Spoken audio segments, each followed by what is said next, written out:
بسم اللہ الرحمن الرحیم۔ السلام علیکم محترم ناظرین، آج ہم آپ کے ساتھ پیارے نبی سرکار دو عالم صلی اللہ علیہ وآلہ وسلم کا حضرت حتیجہ سے نکاح کا خوبصورت واقعہ بیان کریں گے۔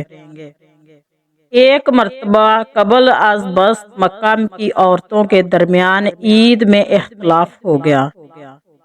رجب کے مہینے میں ان کی عید ہوتی تھی، مگر اب چونکہ تاریخ کا تعین نہیں ہوا تو تاریخ کا تعین نہیں ہو پا رہا تھا، جس کی وجہ سے مکہ کی معزز عورتیں ایک بت کے روبرو بیٹھی فیصلے کا انتظار کر رہی تھیں۔ ان میں سے حضرت حتیجہ بھی تھی۔ اچانک ان کے روبرو انسانی شکل میں ایک فرشتہ نمودار ہوا اور بلند آواز سے ان کو مخاطب کر کے کہا، اے ٹیم کی عورتوں، عنقریب تمہارے شہر میں ایک نبی کی بعثت ہوگی جس کا نام احمد ہے۔ اللہ اپنی رسالت کے ساتھ اسے محبوب فرمائیں گے۔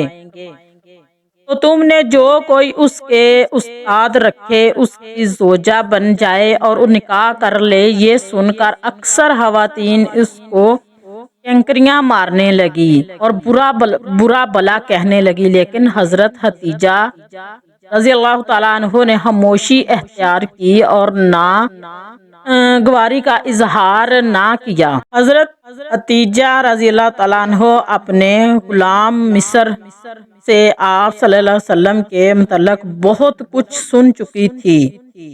آپ چونکہ کتاب سمانی کا مطالعہ بھی رکھتی تھی، جس کی وجہ سے آپ کو کا یقین تھا کہ ایسی بہت سی نشانیاں جو حضرت محمد صلی اللہ علیہ وآلہ وسلم میں پوری آتی ہیں کہ یہی نبی آخر الزماں ہے۔ حضرت حتیجہ کو دور جہالت میں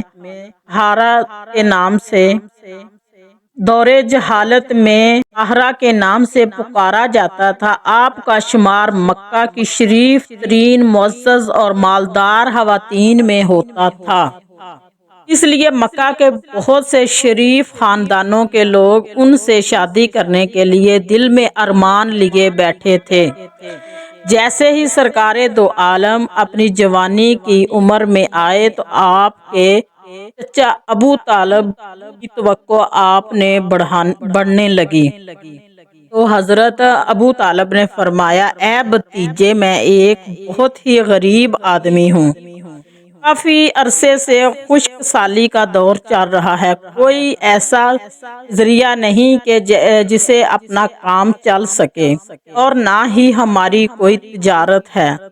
ایک تجارتی قافلہ شام جانے والا ہے، اس میں قریش کے لوگ شامل ہیں۔ قریش کی خاتون حتیجہ بنت خویلد شام کی طرف اپنا سامان بھیجا کرتی ہیں۔ جو بھی شخص ان کا سامان لے کر جاتا ہے وہ شخص اپنی اجرت ان سے طے کر لیتا ہے۔ اگر آپ ان کے پاس جاؤ اور ان کا مال لے جانے کی پیشکش کرو تو ضرور وہ اپنا مال آپ کو دیں گی، کیونکہ آپ کی ایمانداری کی شہرت ان تک پہنچ چکی ہے۔ آپ کے چچا نے فرمایا، میں پسند نہیں کرتا کہ آپ شام کی طرف جاؤ، کیونکہ یہودی آپ کے دشمن ہیں، لیکن اس کے علاوہ ہمارے پاس کوئی چارہ بھی نہیں۔ یہ فرما کر آپ کے چچا خاموش ہو گئے۔ اب سرکار دو عالم صلی اللہ علیہ وآلہ وسلم نے فرمایا کہ ممکن ہے کہ وہ خاتون خود ہی کسی کو ہمارے پاس بھیجے۔ یہ بات سرکار دو عالم نے اس لیے کہی کیونکہ اس وقت مکہ میں حضرت حتیجہ رضی اللہ تعالیٰ عنہ کو ایک ایماندار شخص کی ضرورت تھی۔ مکہ میں آپ سے زیادہ سمجھدار، قابل اعتماد اور اچھے اخلاق آپ کے سوا اور کوئی نہیں تھا۔ ابو طالب یہ سن کر پریشان ہوئے اور کہنے لگے، اگر آپ نہ گئے تو وہ اپنا معاملہ کسی اور سے طے کر لیں گی۔ لیکن آپ کو یقین تھا کہ حضرت حتیجہ کسی نہ کسی کو بھیجیں گی۔ سیدہ حتیجہ نے کسی کو بلاوا بھیجا اور ان سے کہا کہ میں نے آپ کی سچائی، ایمانداری اور آپ کے نیک اخلاق کے بارے میں سنا ہے، اس لیے میں نے آپ کو بلوایا ہے۔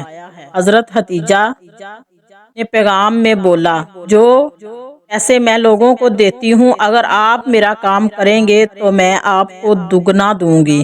لہٰذا آپ نے ہاں کر دی۔ پھر آپ نے اپنے چچا کو بتایا۔ آپ کے چچا بولے کہ یہ روزی آپ کو اللہ تعالیٰ نے عطا کی ہے۔ اس کے بعد سرکار دو عالم صلی اللہ علیہ وآلہ وسلم حضرت ختیجہ کا تجارتی سامان لے کر شام کی طرف روانہ ہوئے۔ روانگی کے وقت حضرت ختیجہ کا غلام مصر آپ کے ساتھ تھا، مگر آپ نے جب اپنا کارواں تجارت شام کی طرف بھیجا اور اپنا سامان تجارت نبی کریم صلی اللہ علیہ وسلم کے سپرد کیا تو ان کو پہلے کی نسبت کئی گنا زیادہ منافع حاصل ہوا۔ پھر میسرہ اور حذائمہ نے جو سفر کے حالات و واقعات بیان کیے، اس سے آپ سمجھ گئیں کہ یہ تمام حضرت محمد صلی اللہ علیہ وسلم کی برکت سے ہوا ہے۔ رسول اللہ صلی اللہ علیہ وسلم کی محبت ان کے دل میں جاگ گئی۔ یوں دل میں حضور صلی اللہ علیہ وسلم سے نکاح کا بیدار ہوا۔ کارواں تجارت کی کامیابی واپسی کے کچھ عرصے بعد آپ نے نفیسہ بنت میاں کو، جو نہایت ہی سمجھدار خاتون تھی، اپنے دل کے حال سے آگاہ کیا اور خفیہ طور پر اس کو نبی پاک صلی اللہ علیہ وسلم کی خدمت میں بھیجا تاکہ وہ معلوم کرے کہ آپ نکاح کی طرف مائل ہیں بھی یا نہیں۔ چنانچہ نفیسہ حضور صلی اللہ علیہ وسلم کی خدمت میں حاضر ہوئی۔ آپ سے نکاح سے متعلق گفتگو کرنے لگی، کہنے لگی، اے محمد صلی اللہ علیہ وآلہ وسلم، کیا چیز ہے جو آپ کو نکاح سے روکتی ہے؟ فرمایا، میں دنیاوی ساز و سامان نہیں رکھتا۔ کہنے لگی، اگر آپ کوئی عورت ایسی پیدا ہو جائے جو صاحب جمال ہو، مال و وافر رکھتی ہو اور حسب نسب میں بھی اشرف ہو، اور ساتھ ہی وہ نکاح کے اخراجات وغیرہ کی کفیل بھی ہو، کیا آپ صلی اللہ علیہ وسلم قبول فرمائیں گے؟ تو آپ نے دریافت فرمایا، ایسی کون سی عورت ہے؟ کہنے لگی ختیجہ بنت خویلد آپ کو بہت چاہتی ہیں۔ اگر آپ صلی اللہ علیہ وسلم نے فرمایا تو اسے شوق دلاؤ اور راضی کرو۔ اس پر آپ صلی اللہ علیہ وسلم نے فرمایا، میں اس میں کوئی مذائقہ نہیں۔ نفیسہ بنت امنا وہاں سے اٹھی اور سیدھا سیدہ ختیجہ رضی اللہ تعالیٰ عنہ کے پاس حاضر ہو گئی اور کہا، مبارک ہو، وہ بھی آپ کو چاہتے ہیں، یعنی اس رشتے سے راضی ہیں۔ اس پر سیدہ ختیجہ بہت خوش ہوئی اور مسرت کا اظہار کیا۔ یوں حضرت ختیجہ علیہ السلام نے خود رسول اللہ صلی اللہ علیہ وسلم کو نکاح کا پیغام دیا۔ اس کا آپ صلی اللہ علیہ وسلم نے اس بات کا ذکر اپنے چچاؤں سے کیا۔ ان میں سے حضرت امیر حمزہ رضی اللہ تعالیٰ عنہ آپ کے ساتھ گئے اور سیدہ ختیجہ کے پاس گئے اور رشتہ طے کیا۔ وقت سیدہ ختیجہ کے والد زندہ نہ تھے، بلکہ وہ آپ کے چچا عمر بن اسد کے پاس گئے کہ اللہ بہتر جانتا ہے۔ چنانچہ یہ مبارک گھڑی طے کر دی گئی۔ بارات کا دن آیا تو سیدہ ختیجہ رضی اللہ تعالیٰ عنہ نے اپنے گھر کو بہت ہی خوبصورت طریقے سے سجایا ہوا تھا۔ نفیس چادریں بچھائی گئی، نوکر چاکر حضور صلی اللہ علیہ وسلم کی عزت اور اکرام کے لیے قطار در قطار کھڑے تھے۔ چنانچہ برات آئی تو اس میں دولہا امام انبیاء المرسلین تاجدار کائنات حضرت محمد صلی اللہ علیہ وآلہ وسلم تھے، اور براتیوں میں حضرت امیر حمزہ اور حضرت ابو طالب، آپ کے دیگر چچا اور یارو یار حضرت ابوبکر صدیق اور دیگر لوگ شہر میں شامل تھے۔ پہلے نکاح کا خطبہ ابو طالب نے پڑھا، جس کا مفہوم یہ تھا کہ حمد و ثنا اس خدائے برتر کی جس نے ہمیں حضرت ابراہیم علیہ السلام کے فرزند حضرت اسماعیل کی نسل سے گردانا اور اپنے گھر کا محافظ اور پیشوں بنایا، گھر کے ہمارے لیے فروانی بخشی۔